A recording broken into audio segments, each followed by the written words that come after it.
Hoje o assunto é dinheiro à luz da Bíblia para casais. Você pode até perguntar, mas vai falar sobre dinheiro? Pois é, o assunto é esse porque, infelizmente, o dinheiro, a má administração financeira, tem sido uma das principais causas de divórcio aqui no Brasil, se não a principal. Pesquisas apontam que 57% dos divórcios foram motivados por questões financeiras e boa parte dos desentendimentos dos casais é por causa disso também. Agora você pode até pensar, realmente, semana passada minha esposa ficou comprando na Shopee. Isso me irrita muito, porque a fatura do cartão de crédito vem muito alta por causa dessas comprinhas. Aí a sua mulher, em contrapartida, fala, mas ele inventou de correr agora, do nada. Inventou de correr, comprou um tênis de R$500, sendo que a gente precisa fazer uma reforma no quarto da nossa filha. E daqui a pouco ele para de correr. E aí fica os desentendimentos. Um acusando o outro de uma má administração financeira. Pois é, agora você entende que esse tema é importante para casais. Aí você pode se perguntar, mas por que falar sobre a Bíblia? Porque a Bíblia aborda muito bem esse tema. Como administrar corretamente aquilo que o Senhor nos confiou. Autores, comentaristas da Bíblia apontam que cerca de 15% de tudo que Jesus falou é relacionado a esse tema. Outros falam que das 16 parábolas que Jesus contou, fala especificamente sobre bens e posses. Podemos encontrar na Bíblia também cerca de 500 versículos falando sobre oração, menos de 500 versículos falando sobre fé, mas acredite se quiser, mais de 2.350 versículos falando sobre bens e posses, para você ver como este tema é importante, como Deus quer que você administre corretamente aquilo que Ele lhe confiou. O meu nome é Felipe Rocha e por muitos anos da minha vida eu passei por problemas financeiros. Casei novo, casei com 18 anos e não tinha muita experiência. Eu e a minha esposa ficamos devendo a cartões de crédito, devendo ao banco, pegamos empréstimo, devendo ao cheque especial, gastei milhares de reais com juros, perdi as contas de quanto de dinheiro nós gastamos com juros. Isso causou um estresse muito grande em nosso casamento, um desgaste muito grande em nossa vida, no começo da nossa vida. Não só no começo, por boa parte da nossa vida de casado. Porque eu me casei com 18 anos, só fui começar a entender esta parte financeira apenas com 30 anos, que foi o auge da nossa crise, que foi no ano de 2020, na pandemia do Covid, onde nós precisamos fechar a nossa pastelaria e ficamos sem nenhuma renda. Começamos a depender da ajuda de outras pessoas, ajuda do meu pai, do meu sogro, ajuda do pastor da igreja e a depender de Deus também para que Ele nos abençoasse, para que não cortassem a nossa luz, não cortassem a água, não tomassem o carro que era financiado, porque eu deixei de pagar todas essas contas, não tínhamos uma renda, não tínhamos dinheiro para pagar nenhuma delas. E eu fiquei assim muito triste com aquela situação e eu pensei, não é possível que eu estou novamente nessa situação de endividado. Não deve ser essa pandemia, não deve ser o Covid, porque outras pessoas estão bem, mesmo com esta pandemia, outras pessoas não estão passando por dificuldade. E eu decidi estudar, parar para entender o que estava acontecendo em minha vida, na nossa vida conjugal, no caso da minha vida e da minha esposa. Comecei a estudar nesse ano de 2020, li cerca de 17 livros diferentes. Muitos desses livros eu baixei na internet, outros eu pedi emprestado. Como eu lhe disse, eu não tinha dinheiro nem para comprar os livros. Li a Bíblia por inteiro nesse ano de 2020, completa, de uma ponta a outra. E eu aprendi o que eu estava fazendo de errado, consegui compreender. Mas a minha maior surpresa foi ver que a palavra de Deus já nos orienta com relação a esse tema. Como sermos prósperos, como sermos abençoados por Deus, como administrar corretamente aquilo que Ele nos confiou. Só que eu sou crente desde criança. Desde a minha infância eu sempre fui para a escola dominical, culto de doutrina e nunca recebi um ensinamento financeiro à luz da Bíblia. Nunca recebi uma orientação, por isso cheguei no casamento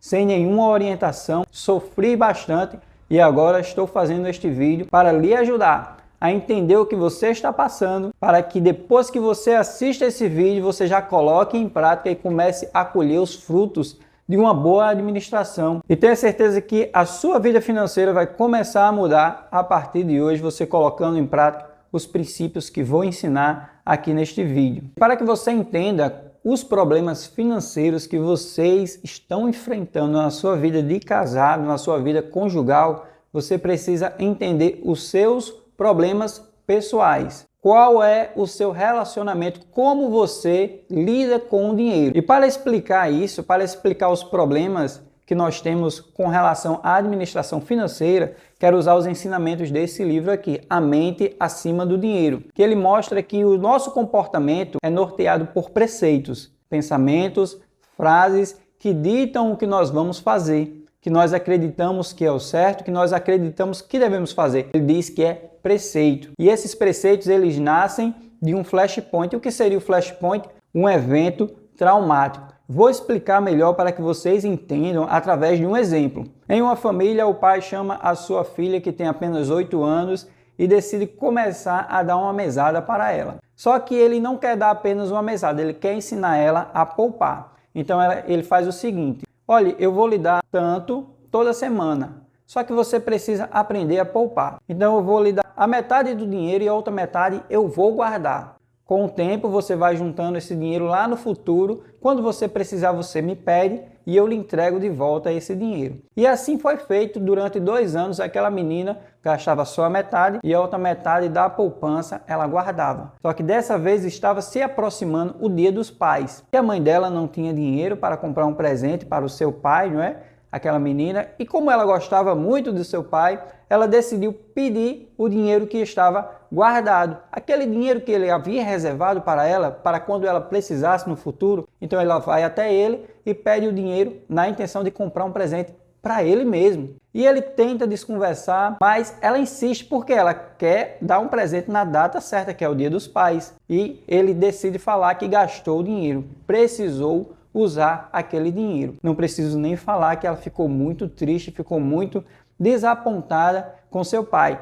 Então, este evento é o evento traumático, ou seja, aquela criança criou uma expectativa, uma confiança na administração do seu pai e ela agora se sente traída. E para que ela consiga viver em paz com o seu pai, ela cria um preceito. Qual preceito? Não posso guardar dinheiro, porque alguém vai gastar. Se eu não usar o meu dinheiro agora, alguém vai usar o dinheiro por mim. E ela pode criar preceitos como esse ou outros diferentes por causa deste evento traumático. E para aquela criança, naquele momento da vida dela, faz até sentido. Porque para que ela consiga compreender, para que ela consiga viver, ela usa esse preceito. Qual o problema? O problema é que agora ela é uma adulta, está casada, já não mora mais com seus pais, está em um contexto familiar totalmente diferente, mas ela ainda está com aquele mesmo preceito que ela trouxe da sua infância e ela não consegue montar uma reserva de emergência e de repente o seu esposo ele é mais organizado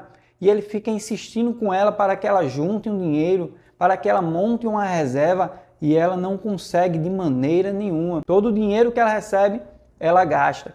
E ela vai ficando triste com aquela situação, mas ela não consegue deixar de fazer aquilo. É aí que o preceito ele se transforma em um distúrbio financeiro. Entendeu? Tem um flashpoint, cria-se um preceito, que é um pensamento, para que a pessoa consiga viver com aquele trauma. E aquele preceito pode se transformar em um distúrbio financeiro, que é quando você se comporta de uma maneira que você não quer, mas você faz aquilo rotineiramente. Entenda que não é apenas uma coisa que você faz de errado, não é uma decisão financeira que você toma errado, é uma coisa que você faz constantemente, mesmo que você não queira, mas você se pega fazendo aquilo. Essa jovem, tenha certeza que se ela ganhasse na Mega Sena, cerca de 3 ou 5 anos, ela gastaria todo o dinheiro por causa deste preceito que está enraizado nela. Ela acreditaria que alguém iria tomar o dinheiro dela, então ela mesma faria questão de gastar todo o dinheiro. Ah, Felipe, mas você está exagerando. Pesquise na internet pessoas que ganharam na Mega Sena. Quantas dessas pessoas continuaram com esse dinheiro, continuaram com uma vida financeira próspera? A maioria delas gastou o dinheiro e ficou com uma vida pior do que antes de ganhar o prêmio. Aí qual o problema? A pessoa pega esse preceito e carrega para dentro do casamento.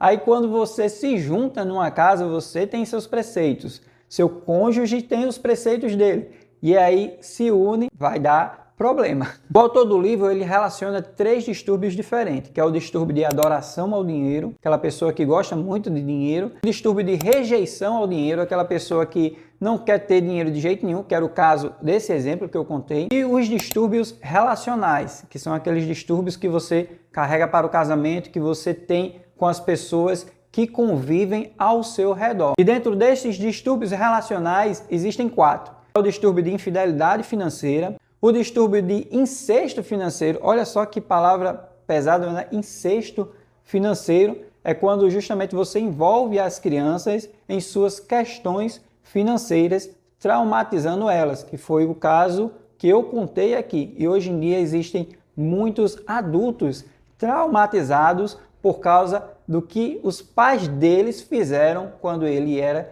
criança. O terceiro é a facilitação e o quarto é a dependência financeira. Muitas pessoas sofrem por causa dessa dependência financeira, né? Quando apenas um dos cônjuges tem um salário muito bom, muito alto e ficam humilhando o outro por causa do salário que recebe. Mas não vou falar de todos esses preceitos, vou falar apenas da infidelidade financeira. O livro aponta que mais de 40% dos casais afirmaram, comprovaram que já mentiram para os seus cônjuges com relação às coisas que compraram. Ou seja, eles compram uma coisa mais cara e fala que foi mais barata, para que o seu cônjuge não fique chateado. A pesquisa apontou que os homens, a média de compra é em torno de $1.000, enquanto que as mulheres aponta que a média de compra delas é de apenas $100, onde mulheres compram coisas como maquiagem ou presentes para outras pessoas, os homens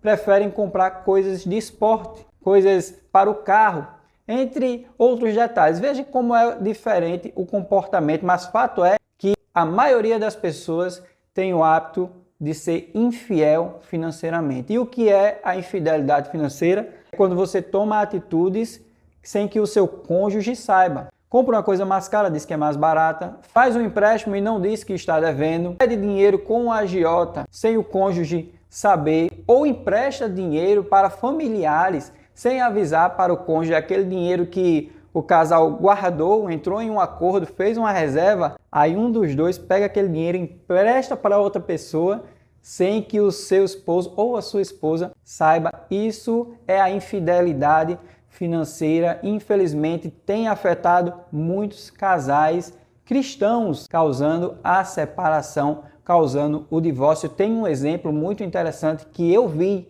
no livro. Existem vários exemplos, mas esse eu vi, onde um casal jovem, o homem reclamava da mulher porque ela fazia muitas compras no cartão de crédito e a fatura vinha muito alta e ele nunca sabia se a fatura ia vir baixa ou ia vir alta no mês seguinte. Então ele esperou chegar a data de pagar o cartão, pagou o total da fatura e sabe o que ele fez? Ele usou todo o limite do cartão comprando um curso digital, dividiu em 10 vezes e disse: agora eu sei quanto eu vou pagar todos os meses. Tipo, era R$1.000 o curso, ele comprou, dividiu em 10, ficou 10 de 100. Agora eu diminuí o valor da fatura, ela não vai mais poder comprar. Ou seja, ele comprometeu o limite do cartão sem avisar ela, para forçar ela a viver sem usar o cartão de crédito. Não preciso nem falar para os irmãos que isso deu um problema gigante. Passaram dias discutindo por causa daquilo. E ele usou isso como desculpa. Outra desculpa que ele usou era que aquele curso iria servir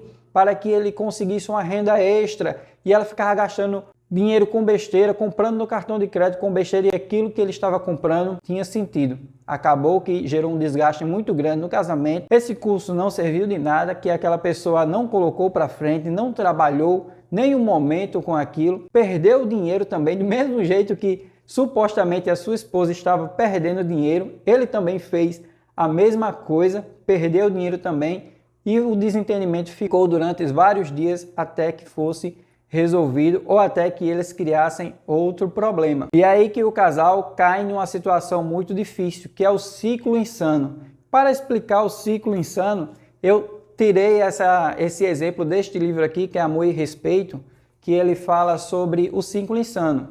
Ele diz que o homem ele quer ser respeitado e a mulher ela quer ser amada. E quando o homem não é respeitado, ele age de uma maneira que desagrada a mulher, e a mulher, quando não é amada, age de uma maneira que desagrada o homem e assim um ciclo insano vai girando. Do mesmo jeito com a infidelidade financeira. Quando você é infiel, que o seu cônjuge descobre a sua infidelidade, ele ou ela fica muito triste, muito chateado e ele até pensa assim, se ele for infiel com relação a isso, imagine com relação a outras coisas. E aquele cônjuge começa a se comportar de uma maneira infiel também. Ah, se ele fez aquilo, então eu posso fazer isso aqui também.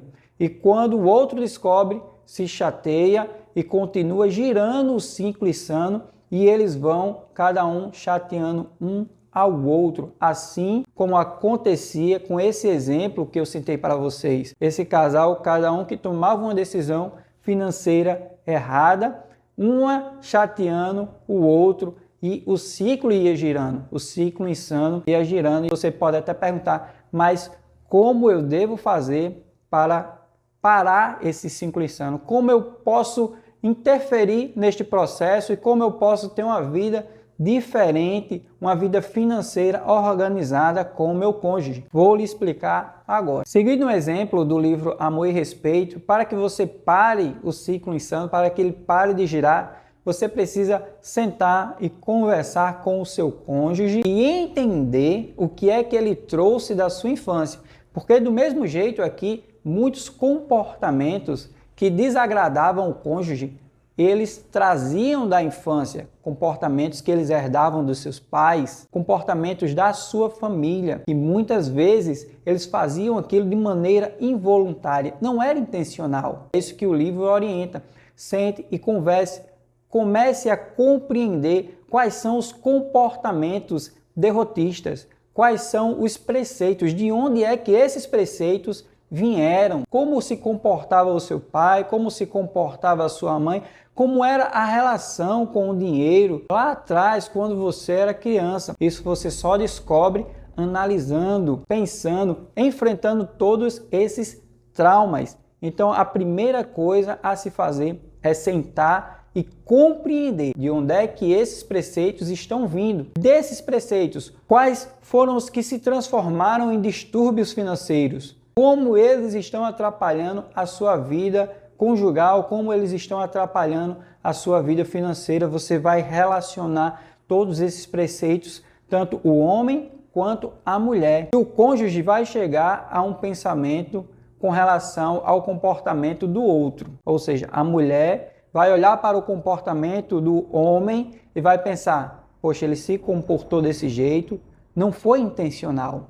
Ele fez isso sem querer, por causa da sua criação. Não vou retaliar, eu não vou me comportar do mesmo jeito. Vamos sentar, vamos conversar. E o homem vai fazer a mesma coisa. Ah, ela comprou aquilo, será que ela está ansiosa com alguma coisa? Como será que era a infância dela? Vamos procurar entender para saber se aquele comportamento, ela está tendo aquele comportamento de propósito ou não, se é algo involuntário. Vocês vão sentar, vocês vão enfrentar esses problemas e vocês vão começar a entender o motivo de cada uma de suas escolhas financeiras. Essa é a primeira dica, é a primeira coisa que você deve fazer. A segunda coisa, o segundo passo que você deve fazer é um planejamento financeiro. Sente com o seu cônjuge, depois que você descobriu quais são os preceitos, quais são os seus problemas com relação ao dinheiro, seus problemas pessoais, agora você vai fazer um planejamento com a sua esposa, com o seu esposo. Olha, como é que nós vamos gastar o dinheiro esse mês? Daqui a 3 meses, como é que nós vamos gastar o nosso dinheiro? Quais são os nossos objetivos? Daqui a 1 ano, qual é a meta? Qual é o nosso propósito? O que nós queremos para a nossa vida? Faça um planejamento em conjunto, mesmo que um tenha uma renda maior do que a outra, uns gostam de misturar as rendas, outros gostam de administrar de maneira separada. Fato é que vocês precisam combinar. Vocês precisam chegar a um acordo. O combinado, ele não sai caro. Não importa como vocês fazem essa administração. O importante é que não haja uma infidelidade financeira no meio desse planejamento, ok? Então você descobre os preceitos, faz o planejamento. A terceira dica, o terceiro passo, a terceira coisa que você vai fazer é avaliar se vocês estão seguindo o planejamento. Com 3 meses depois ou 6 meses depois, vocês vão sentar novamente e fazer uma avaliação. Será que nós conseguimos mudar o nosso comportamento? Nós agora estamos organizados? Estamos nos entendendo ou não? Vocês precisam fazer essa avaliação para ver se precisam ajustar mais alguma coisa. Agora, se vocês não conseguirem se entender de maneira nenhuma, e pelo contrário, quando vocês sentaram para conversar, a briga foi ainda maior, a discussão foi ainda maior, é importante que vocês procurem um planejador financeiro, alguém que pode orientá-los, alguém que pode identificar de uma maneira mais fácil e rápida quais são os seus preceitos. Ou até mesmo fale com o pastor da sua igreja, ou alguém que tenha mais experiência, que tenha mais vivência no âmbito conjugal, que já passou por muitos problemas diferentes. Esta pessoa ela vai conseguir lhe dar uma orientação, lhe dar uma visão diferente daquilo que você está enfrentando, para que você possa resolver de uma vez por todas esses problemas financeiros. Pronto, Felipe, eu entendi agora que nós carregamos alguns preceitos, alguns comportamentos da nossa infância, mas eu não consigo mudar de jeito nenhum. Fica aquele pensamento na minha cabeça que eu não vou conseguir, que eu não sou capaz, que eu não sei fazer aquilo, que alguém vai me roubar. Todos esses pensamentos me atrapalham. Não consigo de jeito nenhum me organizar financeiramente. Estudos revelados pelo livro, o autor ele colocou alguns estudos acerca do cérebro, mostrando que o cérebro tem como se adaptar. Você tem como educá-lo. Você não vai esquecer o flashpoint, que é o evento traumático. Você vai lembrar para sempre daquele evento. Só que você tem como mudar a perspectiva. Você tem como pensar nele de uma maneira diferente. Porque hoje, digamos que você pensa que aquele evento só lhe prejudicou. Você já viu uma trilha onde um carro passa sempre pelo mesmo canto? Se aquele local fosse gramado, a grama logo começaria a desaparecer. E a terra começaria a afundar, mostrando por onde o carro passava. E aquilo ali é formar um caminho. Justamente o que você pode fazer com o seu cérebro. Você pode fazer um caminho diferente. Você pode colocar um pensamento em cima do pensamento antigo. Você pode tirar aqueles preceitos, aqueles pensamentos derrotistas, pensamentos que lhe atrapalham e colocar princípios da palavra de Deus em cima desses pensamentos. Princípios que vão lhe ajudar a superar os seus problemas, e eu quero citar para vocês apenas 3 desses princípios. Na palavra de Deus nós encontramos vários que vão nos ajudar, que vão nos nortear, mas eu quero citar apenas 3. O primeiro princípio que eu quero passar para vocês, que vocês coloquem em prática, é que você é capaz. Perceba que na parábola dos 10 talentos, o Senhor distribuiu 5 para um, 2 para outro e 1 para outro. E lá em Mateus capítulo 25, versículo 15, diz que ele deu segundo a capacidade que cada um tinha para administrar. Saiba que o que você tem hoje é porque o Senhor acredita que você tem a capacidade de administrar. Talvez a sua vida toda o inimigo colocou pensamentos na sua cabeça falando que você não pode, que você não consegue, que você não é capaz de fazer aquilo, mas o Senhor já confiou em você, Ele já colocou o talento em suas mãos e você tem a capacidade de administrar aquele talento. E para que você coloque isso na sua cabeça, para que você se lembre, escreva em um papel, coloque no seu guarda-roupa, ou próximo da sua cama, um local onde você veja todos os dias: eu sou capaz porque Deus já me capacitou. E às vezes o inimigo ele tenta nos enganar dizendo: mas você tem tão pouco, isso não serve de nada, você precisaria de mais para poder se organizar financeiramente.